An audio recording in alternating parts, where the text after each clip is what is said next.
As a New York Times story, Obama's path was shaped by Mandela's story. From the article, without Nelson Mandela, there might never have been a President Obama. I think that's just a crock.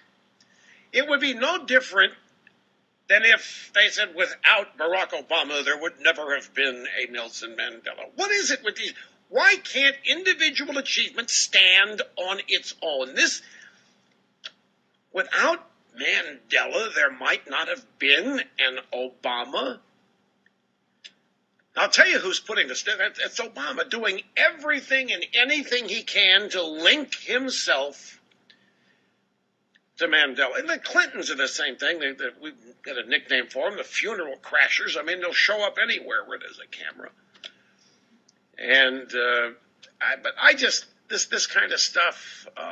The drive-bys, I'm telling you, they're doing everything they can to make the news of Mandela's death all about Obama. Now, if you're Obama, speaking quite honestly here, folks, I mean, who could blame Obama for thinking everything is about him?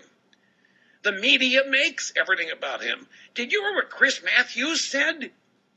Chris Matthews finally got the tingle in his leg interview with Obama, and they kicked a bunch of ballet kids out of the Washington American University rehearsal hall in order to do the interview. Now, that's another thing. I'm going to tell you something, folks. If George W. Bush was scheduled to do an interview with somebody, George W. Bush would not allow a rehearsal for young girls practicing ballet or whatever to be canceled or kicked out for him. He would have gone somewhere else. But Obama and Chris Matthews are doing there, so let's get rid of the kids.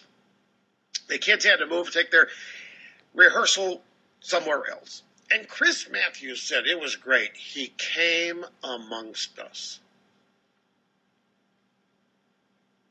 Obama came amongst us. He actually walked amongst us.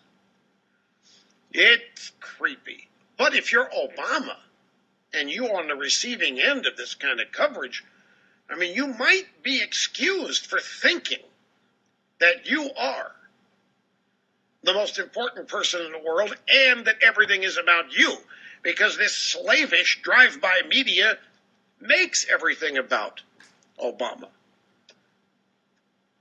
New York Times, Obama's path shaped by Mandela's story. Washington Post, Mandela's cause shaped Obama's political awakening. You know who shaped Obama's political awakening? I got to be real careful, because if you start getting into Mandela's politics, I mean, what was the African National Congress after all? They were communists. I mean, they were. Well, there's always a reason. There was a reason. But I don't even want to go there. But it's true. But I mean, to say that,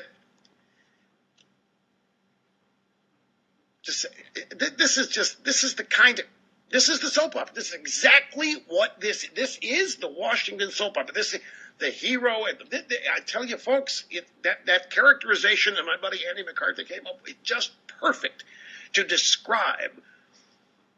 There is no news. There is no media. It is the daily soap opera, the daily suspense and the building up of heroes and so forth. Politico, Barack Obama and Mandela.